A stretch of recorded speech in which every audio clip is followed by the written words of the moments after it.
بسم اللہ الرحمن الرحیم۔ نام کتاب اشک تنہائی، شہید محمد معماریان کی داستان زندگی۔ دوسرا باب، خوش بختی۔ لڑکا مالدار تھا، اتنا کہ اس کے گھر والوں نے جہیز لینے سے انکار کر دیا تھا۔ ان کا کہنا تھا کہ ہم عقد کریں گے اور دلہن کے سر پر ایک چادر ڈال کر اسے لے جائیں گے۔ داماد کا کاروبار اچھا چل رہا ہے اور سب کچھ موجود ہے۔ یہ سب کچھ میں نے اس وقت چپکے سے سن لیا تھا جب میری ماں کی چچی انہیں بتا رہی تھیں۔ لڑکے کا خاندان اتنا اچھا تھا کہ میں جانتی تھی کہ آغا جان انکار نہیں کریں گے۔ میری والدہ کی چچی درمیان میں واسطہ بنی تھیں۔ دن آہستہ آہستہ لمبے ہو رہے تھے کہ ایک دن ظہر کے بعد وہ لوگ لڑکے کی بہنوں کے ساتھ ہمارے گھر آئے۔ وہ کنکھیوں سے مجھے دیکھ رہے تھے۔ ان کی رضامندانہ مسکراہٹ سے سمجھا جا سکتا تھا کہ میں انہیں پسند آ گئی ہوں۔ چائے کی سینی میرے ہاتھ میں تھی اور میرے رخسار انگارے ہو چکے تھے۔ انہوں نے لڑکے کی تصویر نکالی اور ہاتھوں ہاتھ گھمانے لگے تاکہ میری ماں کو دکھائیں۔ عزیز نے لبوں پر مسکراہٹ سجائی، اپنے سر کو میری طرف گھما کر دیکھا اور اپنی آنکھوں اور ابروؤں کے اشارے سے مجھے کمرے سے باہر جانے کا اشارہ کیا۔ میں نے سینی کمرے کے وسط میں رکھی اور گھبرا کر باہر نکل آئی، لیکن میں بھی چالاک تھی۔ چپکے سے دروازے کی درز سے دیکھنے لگی۔ میں نے دیکھا کہ ماں نے تصویر ہاتھ میں لی، اس پر ایک نگاہ ڈالی اور اپنی ہمیشہ کی مسکراہٹ کے ساتھ اپنی بات کو جاری رکھتے ہوئے ان سے اجازت لی کہ وہ تصویر آغا جان کو دکھانا چاہتی ہیں۔ وہ اپنی جگہ سے اٹھیں اور تصویر جا کر طاقچے پر دھرے قرآن مجید میں رکھ دی۔ مہمان رخصت ہو گئے، لیکن میرے اندر اپنی ماں سے کچھ پوچھنے کی جرأت نہیں تھی۔ میں مسلسل سوچنے لگی کہ اس کی شکل کیسی ہے، قد کتنا ہے۔ جب میں نے دیکھا کہ اپنی تجسس پر قابو نہیں پا سکتی تو ایک رومال ہاتھ میں لیا اور جھاڑ پونچھ کرنے لگی۔ اس طرح رومال سے شیشے کو صاف کرتے کرتے قرآن تک جا پہنچی۔ پیچھے پلٹ کر نگاہ دوڑائی، مجھے اپنی دھڑکنوں کی آواز صاف سنائی دے رہی تھی۔ میرا خیال ہے کہ میرا چہرہ بھی سرخ ہو گیا تھا۔ جب میں نے دیکھا کہ کوئی آنے والا نہیں تو چپکے سے قرآن کی جلد کو اپنی انگلیوں سے پکڑا اور کھول دیا۔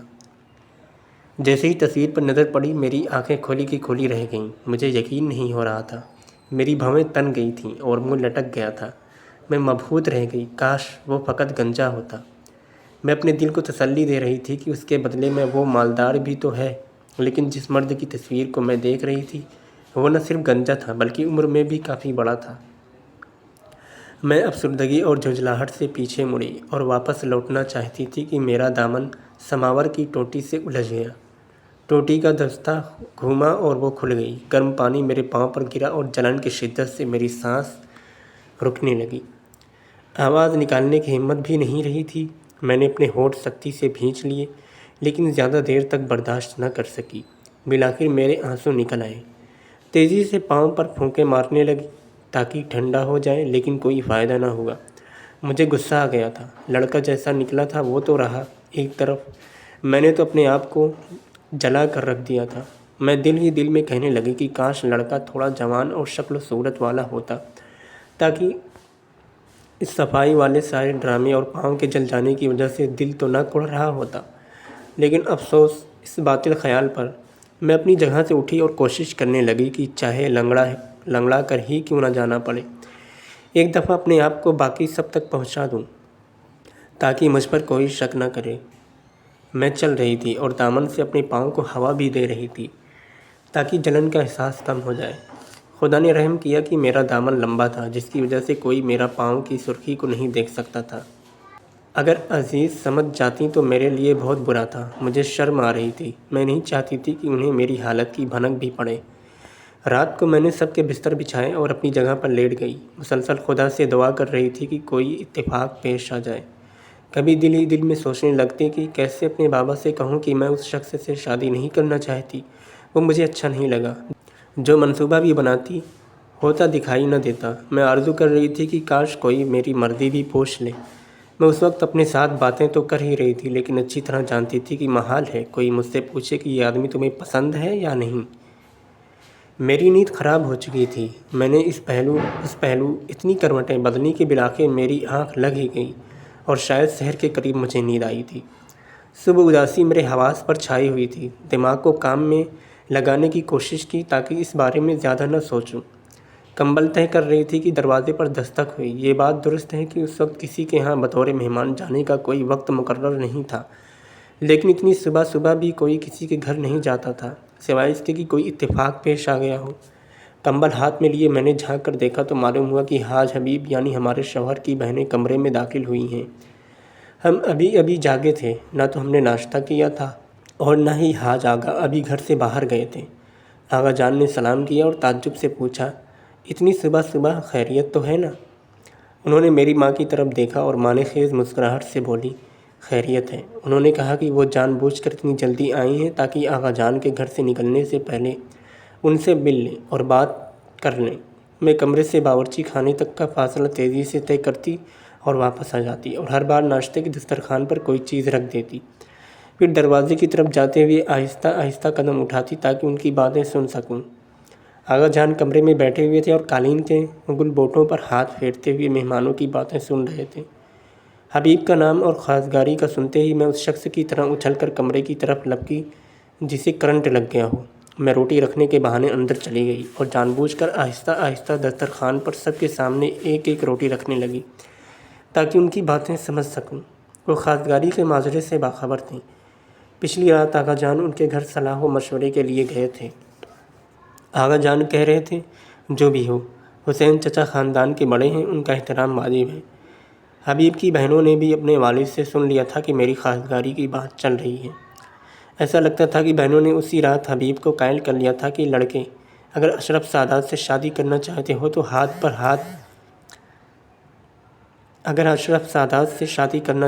تو ہاتھ پر ہاتھ دھر کر بیٹھنے کا وقت نہیں ہے۔ ایک مالدار لڑکے کی طرف سے میری خواستگاری نے انہیں فکرمند کر دیا تھا۔ ان دنوں لڑکے لڑکی میں کوئی فرق نہ ہوتا تھا۔ جیسے ہی شادی کی بات ہوتی تو شرم و حیا سے دونوں ہی سرخ و سفید ہونے لگتے تھے۔ حبیب کی خاموشی کو انہوں نے اس کی رضامندی سمجھا اور پھر اگلے ہی دن الصبح دونوں بہنیں ہمارے گھر آ گئیں اور آغا جان سے کہنے لگیں، آپ اپنی بیٹی غیروں میں کیوں دے رہے ہیں؟ حیف نہیں ہے؟ میرا حال پوچھو تو میرے دل میں لڈو پھوٹ رہے تھے۔ اس وجہ سے نہیں کہ جیسا کہ حبیب نے بعد میں مجھے بتایا تھا کہ وہ مجھے چاہتا تھا، بلکہ اس وجہ سے اب اس سے پہلے والے خواستگار کو یقیناً انکار میں جواب سننا پڑے گا۔ میرے لیے روز روشن کی طرح واضح تھا کہ اگر خاندان میں سے کوئی میرا ہاتھ مانگے گا تو پھر آغا جان خاندان سے باہر کسی کو ہاں نہیں کریں گے۔ حبیب کیسا دکھتا تھا، کیا کام کرتا تھا، مجھے اس سے کوئی فرق نہیں پڑنے والا تھا۔ وہ جوان تھا اور اس کے بال کالے اور گھگریالے تھے، یہی بات میری خوشی کے لیے کافی تھی۔ پاؤں کی جلن میرے دماغ سے اڑنچھو ہو گئی، دل خوشی سے ناچنے لگا۔ میں دسترخوان پر بیٹھ گئی اور خوب پیٹ بھر کر ناشتہ کیا۔ رخصتی کے روز کی تو نہیں، البتہ نکاح کے دن کی جزیات میرے ذہن میں محفوظ ہیں۔ امام حسین علیہ السلام کا یوم ولادت تھا۔ پچھلی رات میں سکون سے سوئی تھی۔ صبح بھی بغیر کسی اضطراب کی تسلی سے ناشتہ کیا تھا۔ حواس باختگی بہت حد تک رفع ہو چکی تھی اور دل میں اندیشے ختم ہو چکے تھے۔ میں سوچ رہی تھی کہ یہ دن بھی باقی دنوں کی طرح ہے۔ مجھے آرائش گاہ میں لے جایا گیا، روسی لباس پہنایا گیا اور جب آئینہ سامنے لایا گیا تو میں نے اپنے آپ کو بہت مشکل سے پہچانا۔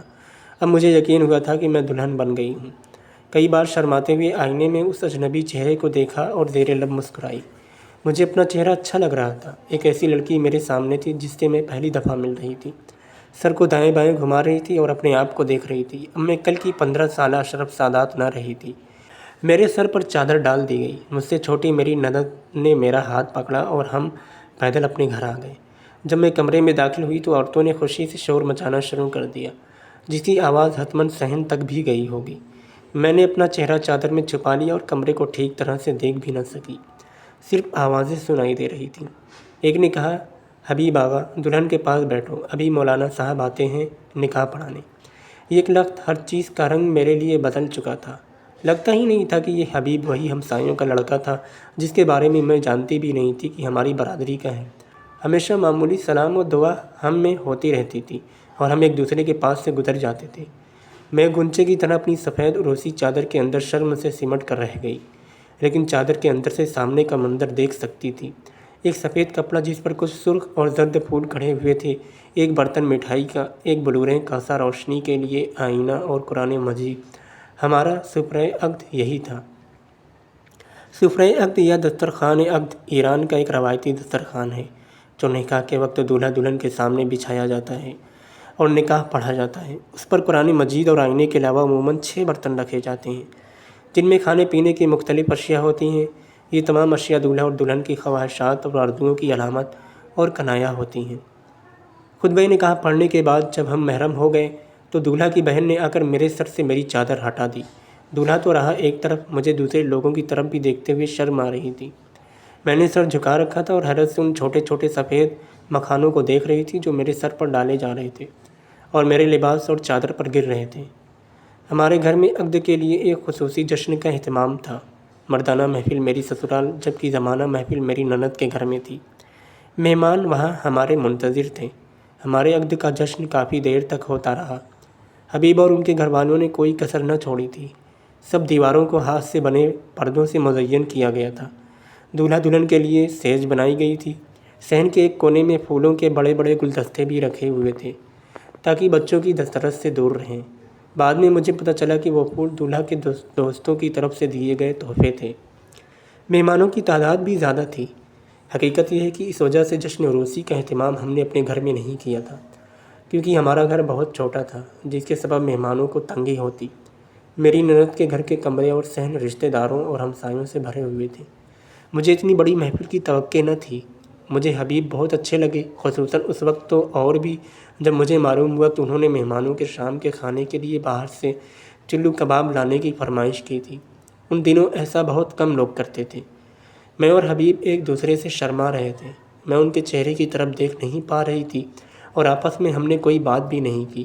مجھے کچھ سمجھ نہیں آ رہی تھی کہ کیا کہوں۔ ہاں بھی بڑی مشکل سے منہ سے نکلی تھی۔ مجھے لگ ہی نہیں رہا تھا کہ میں وہی پہلے والی اشرف سادات ہوں۔ میری آواز کسی بہت ہی گہرے کنویں سے آئی۔ باقی لوگ مجھ سے مذاق کرتے ہوئے مجھے تنگ کر رہے تھے کہ پوری عورت بن گئی ہوں۔ میں مسکرا رہی تھی اور سر نیچے جھکا رکھا تھا۔